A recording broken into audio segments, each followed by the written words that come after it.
Dr. Murayezaki. Our next person is Dr. Anthony Webb.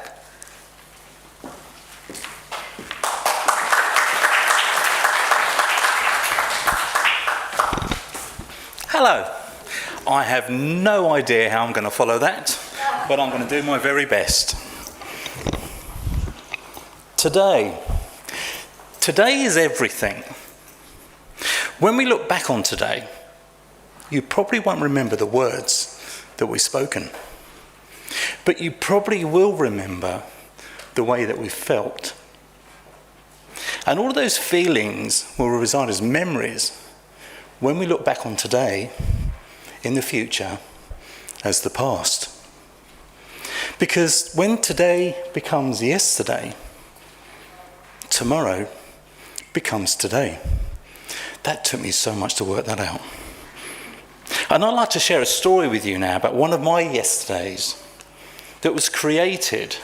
In fact, no, not that was created. One of my yesterdays that did create a today, which tomorrow will become a memory. You'll get a theme from here in a moment about my todays and tomorrows. Look, back in 2015, my business life came crashing down. I'd always been in business since I was 13. And always did the best that I could to be the best for myself and everyone around me.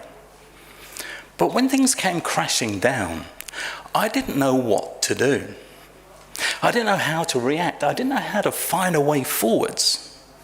And I honestly thought the world would be a better place off without me. Don't worry, there's a happy ending to this.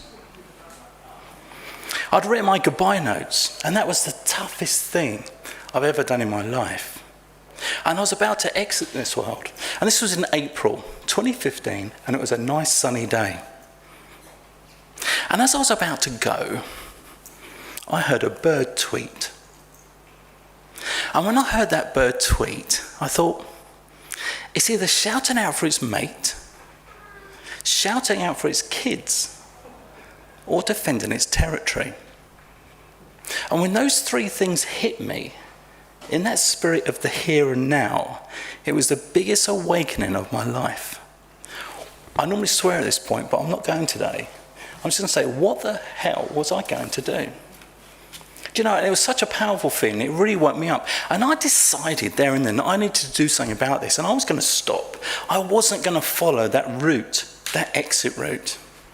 I was going to stop, and after a few months of trying to get help like we do in this world, I then realised the only person that can help me was myself. I had to take ownership of my journey.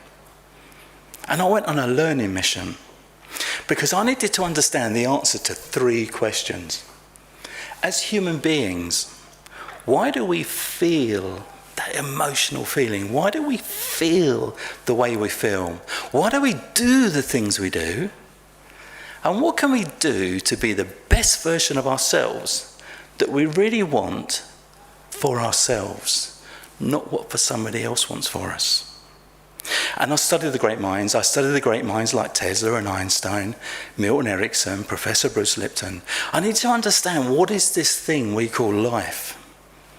I also studied the understandings of psychotherapy, hypnotherapy, psychology, basic human cellular structure. I even touched on epigenetics and quantum entanglement. My kids were amazed. Dad, quantum entanglement? I didn't know either. But do you know what? I found the answers. I found the answers. What do human beings feel, do, and how do we be the best that we want to be?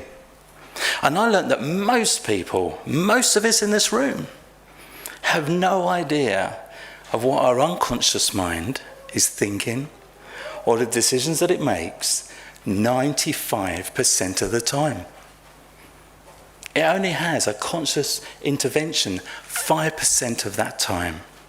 We always do things the same way. We live life on autopilot. We eat the same food, the same friends, the same type of partner, the same habits, the same financial problems, and the same problems in life. We always do what we've always done, and we'll always win what we've always won. We're robots. We're robots of a mindset program based on our beliefs and values, desires and habits which were created in the past when they were our todays? And the answer to my 3 questions is the same. The reason why we feel doom and how to be the best version of ourselves all comes down to one thing. What we think, we become. And what we think creates a version of our future that we want in our mind. And then our body and mind create a chemical cocktail that creates those feelings and that motivation within ourselves to produce the outcome which we want in life, whether that's positive or negative. The mind doesn't mind, it just delivers on whatever we think we want.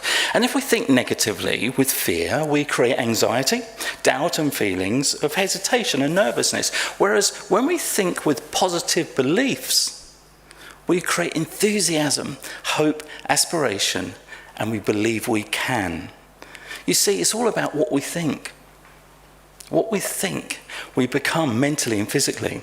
And I recently wrote a book after all my discoveries called Quick, Wake Up the Pilot. And Stephen's got a nice personalised copy today of it as well, so thank you. And then after writing my book, I also created a mindset methodology called Switched On Thinking, because when I was in a pickle and I needed help, traditional therapy, traditional doctors couldn't help, because us entrepreneurs and business people sitting in the room, we think differently to normal people because we push boundaries. And that's kind of quite challenging for therapists to deal with, I can tell you.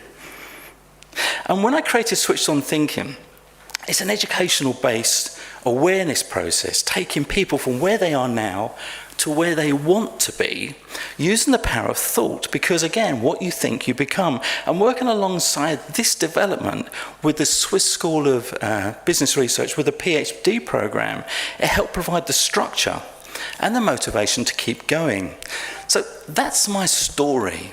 My crash in business in 2015 was one of my yesterdays. But it's a yesterday we can't change. We just have to accept it, love it, and move forwards from it. And that's created today, because everything is today. So no matter where we find ourselves in life, it's great to remember that. Today is never too late to create the tomorrows that we, you, I truly want. In fact, it's the only place where reality exists. We can't change the past. And the reality is that it's in the here and now today. And the past has gone, so tomorrow doesn't really exist until it becomes today. And although all of us here, we've got different backgrounds, different beliefs, different experiences, different values, but we're all common in one aspect. And that one aspect is what we think, we become. And again, as I said just now, I want to repeat it today, is never too late to create the tomorrows that we truly want for ourselves and our loved ones around us. So my friends, fellow students, colleagues, my beautiful partner, the SSBR team, I want you to dream, think, imagine, create, and live life today before it becomes yesterday, because today is everything. Thank you.